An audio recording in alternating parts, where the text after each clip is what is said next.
first debate between Hillary Clinton and Donald Trump is in the history books, and it did make history. We now know the numbers. More than 81 million people tuned in, according to preliminary data from Nielsen. As predicted, the most watched debate of all time, and what a show it was.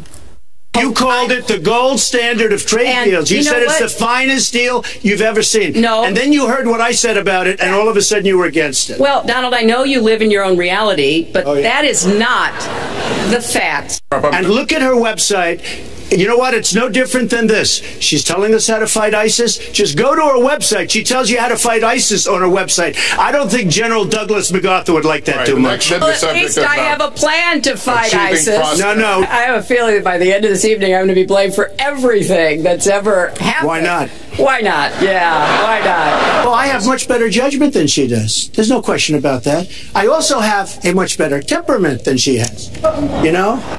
Both camps thought their candidate won the debate. In a normal election cycle, there'd be a clear winner and a clear loser, but this is no normal year, and no one in their right mind would call these normal candidates. Generally, the pundit class called it for Hillary. No surprise there. The left loves her, and the D.C. elites hate Trump, but Trump did very well in some online polls, which aren't scientific. CNBC has Trump winning, as does CBS, Time, and The Hill. Even Variety has Trump with the win. CNN, on the other hand, has Hillary ahead. So we've got a special hour of analysis, a ton to get to, but I'm going to throw it around the table first. Quickly, your original first thoughts on what you saw last night. My first thoughts were, I was in the beginning thinking, wow, 90 minutes, but it went by very quickly, and it sped through, and I was like, okay, wait, are they going to get to this? And so I obviously would have loved to hear, and I think a lot of people at home too, some more discussion. There's so much to get to, so many, meat and potatoes of the election in terms of the economy, in terms of national security.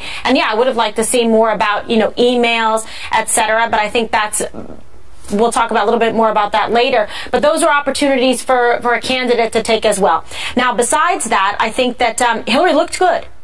She didn't seem like she was sick. She didn't seem like that she was having low energy or low stamina. So I don't know. I think in that sense, she came off as one of the first things I thought when I saw the screen. And I think Trump looked like, he normally does, and he was strong and he seemed comfortable in his own skin. All right, Juan, what are your thoughts, the brief thoughts? Well, to me, there was the commander-in-chief test. Can Donald look presidential? And I didn't see it at all last night. The sniffling, the grimacing, the smirking. And, then, That's a new word. Smirking? Smirking. Well, anyway. And then it seemed to me that when it came to, some very essential stuff, like his business pedigree, she managed to get under his skin. So the temperament issue, again, highlighted. So I think, it's almost as if you turned off the sound and just watched the screen. At the end, there she is celebrating with her family, shaking hands, smiling. Donald Trump, man, he was gone. He's like a guy that just lost a fight and doesn't want to see or talk to anybody. And then later you hear from people on his own side, maybe we don't do a debate again.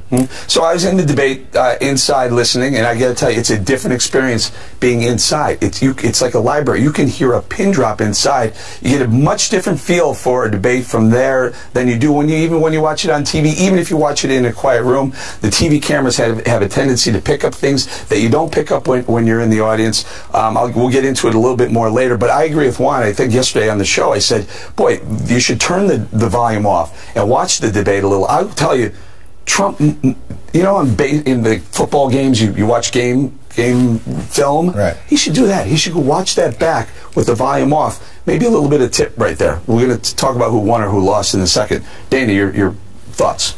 I would say that NBC billed it as the first presidential debate. It was going to be about American prosperity and security, and I thought that there would be a little bit of a lift. But they trod over ground that had been gone over a lot of time. Maybe that was for clarity's sake, and then in the other two debates they can move on from that. But I do believe that after all the hype and the wondering of which kind of candidate was going to show up from either side, would she be this way, would he be that way, it turns out that both of them came as themselves. And that's what you got. And I do think that if the Trump campaign really felt really good about it, they probably wouldn't have canceled going to the victory party or the event. She went to hers. The other thing that she did, it was interesting. All week long we were saying expectations for her were so high. But because of the polls tightening so much, I think in some ways the expectations for him rose a little too much. Now, she didn't put him away by any means, but the other two debates, I think you're going to see that whereas last night he was a little too hot, she was a little too cool, but she probably stopped her slide with Democrats, wobbly Democrats, unenthusiastic Democrats. He didn't lose anybody on his side necessarily, but I don't think either of them expanded their base. All right, Greg? Yeah, when you're, I'm like an uncle, so I get invited when I had, nieces and nephews to like soccer games, and the expectations are very, very low for those games. Children playing sports, it's long and tedious and nothing good ever happens, but you go anyway. That's what this was. This was like watching children play soccer. He had a strong start, I thought, but he faded. And I think it was because in the previous primary debates, he had so many other people there so that he could be strong and then he could fade back a little bit. Mm-hmm. In a way, he was like me playing soccer. When you were bad, you would just kind of start running around and hide with everybody else so no one could notice. But now when it's one-on-one, you can't do that. Oh my God. So he didn't have the luxury of kind of like kicking back, but he also had this disadvantage where he must defend himself against the personal and the business criticisms because he doesn't have the political background. So you can go after her political record, but he has to constantly fend off personal or professional attacks. So that's why I think it's harder for him in a sense to deal with slights because they're not about a professional record. They're about, this is how you think about women. This is how you think about people in general. All right. We each picked a highlight or a low light of the debate, and they have us going in this order. I'm going to kick it off with the low light for me. And sitting there, I'm watching this debate, and Donald Trump, they first go through his tax records, and Lester Holt, who said he wasn't, I believe he said he wasn't going to fact check the candidates, fact checked Donald Trump on his taxes. Then he fact checked him 4 separate times after that. That was fine, but I will tell you, when he came to Hillary Clinton saying this and he failed to fact check it, it really drove me crazy to watch. In New York City, stop and frisk, we had 2,200 murders, and stop and frisk brought it down to 500 murders. And it was continued on by Mayor Bloomberg, and it was terminated by current mayor. But stop and frisk had a tremendous impact on the safety of New York City, tremendous beyond belief. So when you say it has no impact, it really did. It had a very, very big impact. Well, it's also fair to say, if we're going to talk about mayors, that under the current mayor, crime has continued to drop, including murders. So there is... You're wrong. No, I'm not. Murders are up. Yeah. All right, you check. New York... And at that moment, I remember, because I said, she's wrong, and the people around me looked at me like, shh, you can't say that, because she is wrong. Take a look. Here's the number. Wall Street Journal, that comes right from the FBI. 2014, 333, that's when Mayor de Blasio took office. 2015, the last available number, 352. That number is up 5% or so. So she was clearly wrong. Lester Holt had a lot of opportunity to fact check Donald and no opportunity, or chose not to fact check. I don't think that's Hillary. Right, Eric. It is right. It's the number. I don't think that's true. It's the FBI number. I think it's, and by the way, Wall Street Journal. It's going down. It's on a rate right now that's going down in 2016. Well, it's going down. Guys, it's the year lower is than not in. The year is not in the books. What she said was, under Bill de Blasio, the murder rate, including the rate of crime, is going down. I don't know. Including I murder. talked And to a police officer. I don't think that one's right. Take it up with the Wall Street Journal and the FBI guy. I took it up with the New York police officer last night. All right. Listen, maybe when you got arrested again? Yes. Okay. Shoplifting. Yeah. At any case, he didn't check her on it. And he was, there was some questionable fact checking on the Trump side. So, KG, you're next. Yeah, I got one, and I wrote about it last night. This is, again, in Trump versus Clinton. It's about judgment, and where he had an opportunity, one of the few that he took, to kind of hit her and bring up the whole thing about 30 years. It seemed, at least from social media, that did seem to get some pickup and generate some enthusiasm and buzz with people. So take a listen to this. We can deploy 500 million more solar panels. We can have enough clean energy to power every home. We can build a new modern electric grid. That's a lot of jobs. That's a lot of new economic activity. And Hillary, I just ask you this. You've been doing this for 30 years. Why are you just thinking about these solutions right now? For 30 years you've been doing it, and now you're just starting to think of solutions. Well, actually, I will bring back jobs. You can't bring back jobs. Well, actually, I have thought about this quite a bit. Yeah, for 30 And years. I have, well, not quite that long. Anyway, so that was a moment that you kind of felt that he had some momentum and perhaps maybe even a line or kind of a little bit of a jab that he had rehearsed or thought about and remembered to point out. And so I think it shows that that can be really effective when you have that in like your toolbox to make a point, because it's few and far between when you get the opportunity in a situation like that. Can I comment on that on her behalf? Because Selena Zito of the New York Post sat with some people, undecided voters, in Youngstown, Pennsylvania last night. And so that comment came, the one that you chose, in like the first 20 minutes of the debate, which people largely think that was where he was really on a good track and then faded away from there. But one of the things that they said, and now that said, his poll numbers could go up after this, who knows. But I do think in Pennsylvania, these undecided voters were persuaded by that, because one of the people says, by the end of the debate, Clinton never said a thing to me that she could relate to me or my family or my community. That the policies she talked about tonight ultimately either will hurt me or they will ignore me. And so he has the benefit of being the out-party candidate. Yeah. And he took it at the very beginning. That 30-year thing I thought was really great, and it might actually work for him, at least in Youngstown, Pennsylvania. I heard you say that last night. Oh, thank you. All right. You're party candidate. Dana, Kimberly never sleeps. your No, I really moment. don't. I chose something that you might not have seen anywhere else because I thought that would be fun. Yes. It was this moment when Clinton talked about the financial crisis. Let's stop for a second and remember where we were 8 years ago. We had the worst financial crisis, the Great Recession, the worst since the 1930s. That was in large part because of tax policies that slashed taxes on the wealthy, failed to invest in the middle class, took their eyes off of Wall Street, and created a perfect storm. In fact, Donald was one of the people who rooted for the housing crisis. He said back in 2006, gee, I hope it does collapse because then I can go in and buy some and make some money. Well, it did collapse. All right, so the reason I bring up that moment is both, it's not right. She's incorrect. We're going to talk about missed opportunities in a little bit. He missed one, especially because there is actually nobody in Washington who would say that the financial crisis or housing crisis was caused by tax cuts. You might disagree with the tax cuts, but that wasn't the reason why. And so it was mystifying to me why somebody with so much experience of 30 years in Washington would have said that, because it really is something that either Lester Holt or Donald Trump could have come back on. I don't think that was the point. I think the point was he was rooting for the housing collapse and said he could make money. In her sentence, she says that the tax cuts led to No, she those said things.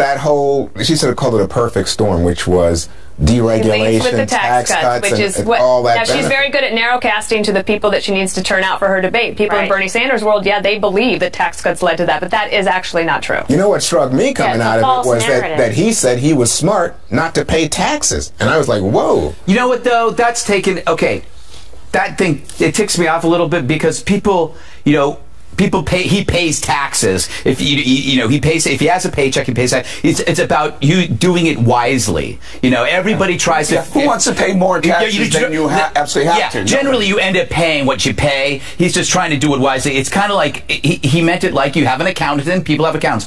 But Based on the laws on the books. Yeah.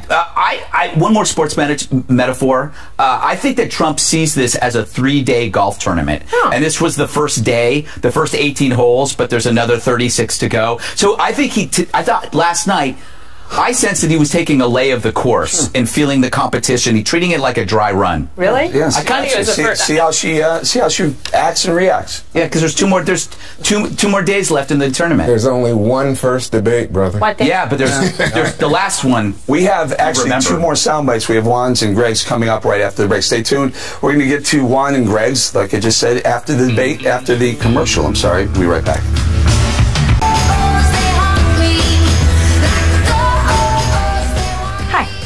Back now to last night's debate and our takeaways from it. We've been playing some of the moments that stood out to all of us. Juan, you're up next, and Greg will have an opportunity. Oh, thank you.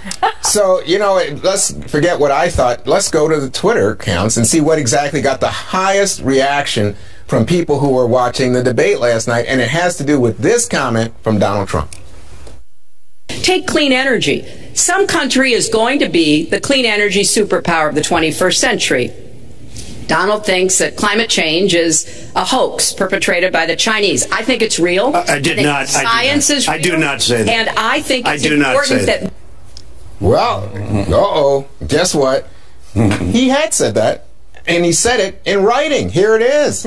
It says the concept of global warming was created and by the Chinese. By and for the Chinese. By and for the Chinese in order to make the U.S. manufacturing non-competitive. Oh, my goodness. Well, it looks like he got called out on that one. Well, part of the fun of all this is watching how much he can get away with, right? Because, I mean, there's questions about fact-checking, et cetera. She obviously baited him into that. But actually, my second lowlight, my second choice, was the next thing she said after that, when she talked about all the, basically there was going to be a rainbow in every pot based on her energy policy, because everything was going to be clean and everything was going to be fine, which is a unicorn ride to the moon, and not accurate, and something that... Well, the other one that caught my attention was when he said the business about Miss Universe, Alicia Machado, and then this morning he came on Fox and Friends and just doubled down and said, you know what, she got fat. I mean... Yeah, that was not good. Wonder who's giving that advice. What's next? Do you have something Oh, yeah. appropriate or Snifflegate. well behaved? Yeah. But perhaps we'll be talking about that later. So many, hundreds and hundreds of companies are doing this. Our country's in deep trouble. We're the best ever at it. It's a defective agreement. Why hasn't she made the agreements better? Is that okay? Good. This is actually a high-energy breathing exercise, a form of meditation that businessmen do to kind of keep their thoughts in check. I find it interesting. We were so obsessed with her health, and then he has the sniffles. I know. But it was just a natural. He enjoys breathing, and I think the podium smelled so good. I thought it'd been funny if she handed him a tissue. Yeah. Did you dub those in? Yes, I did. I dubbed them Is that in. what it is? So like Snifflegate. aromatherapy coming through the microphone? I thought his mic wasn't working. No, can I be honest with you? And I mentioned this morning to the producers, like, don't go there, Bowling. That sounds so conspiracy.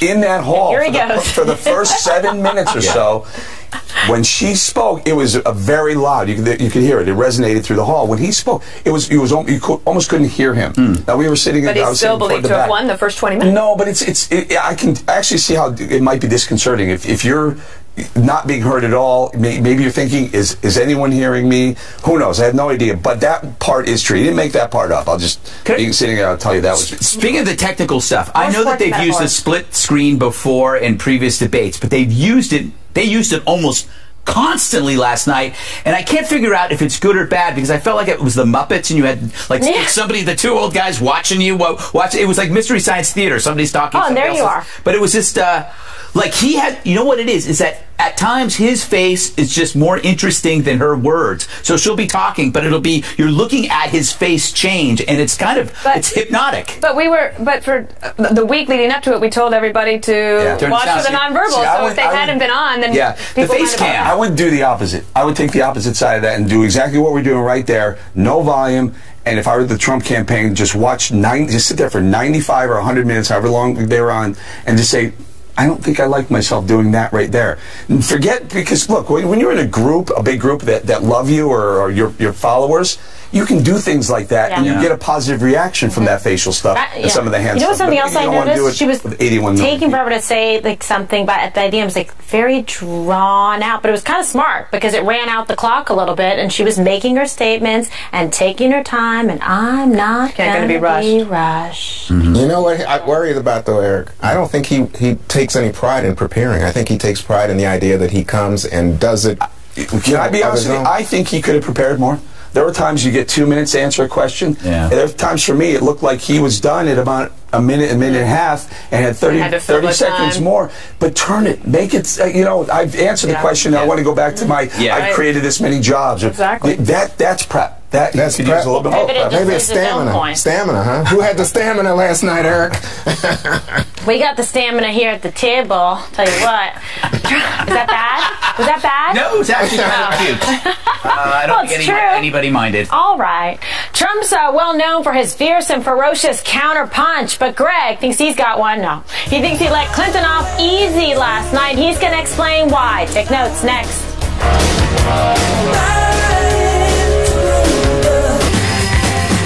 So you know when you're watching Monday Night Football, you're yelling at the TV for the quarterback to hit the open man, but he keeps running the ball and you're left with a fourth down punt? That was me last night yelling at Trump, who failed to connect on a golden, repeated opportunity. The emails. Example, when the topic of cybersecurity arose, Trump simply agreed with his nemesis and said that it was important, when he should have said, how can you take advice on cybersecurity from someone who kept a server in her bathroom? Boom. Or when birtherism came up, he could have said, who cares? By the way, didn't Mr. Obama use a pseudonym when emailing you on your private server in your bathroom? And when asked about your tax returns, why not say, my accountant pleads the fifth, just like Cheryl Mills did over your private server, which you keep in the bathroom? See, every response should lead back to that scandal. Instead, the less prepared Donald gave her a pass on the thing that relentlessly exposes her as unworthy of America's trust. People don't trust her, so you need to remind them that she's as trustworthy with our secrets as her husband is with our strippers. But Trump, missing a succulent opportunity, just won't let you root for him. No wonder Hillary was grinning like Chairman Mao on ecstasy. Oh my gosh. Did anybody see that debate last night?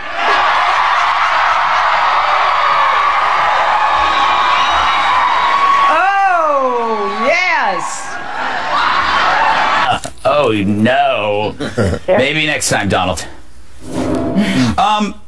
You know, Kimberly, he did say that well, here's a shot of him complaining, sound on tape, I'm sorry, jargon, of Donald Trump, critical of Lester Holt for not bringing up the emails. Okay. He didn't ask her about the emails at all. He didn't ask her about her scandals. He didn't ask her about the Benghazi deal that she destroyed. He didn't ask her about a lot of things that she should have been asked about. I mean, you know, there's no question about it. Why do you think that is? About her foundation. Why? I don't know. I mean, you know, I didn't think he did a bad job. He could have, but the thing is, if Mr. Holt didn't bring it up, Mr. Trump could have, right? He, you know, he's not shy. Yes, God helps those who help themselves. So that's the word. God? I was... Yes. Okay. Glad that worked for you. He just had his epiphany. Oh my goodness, now it all makes sense. Okay. He's going to be so happy. Exactly. Yes, you've got to take those opportunities. And listen, we've heard how many times, like the public speaking opportunities, all the Trump rallies where he smashes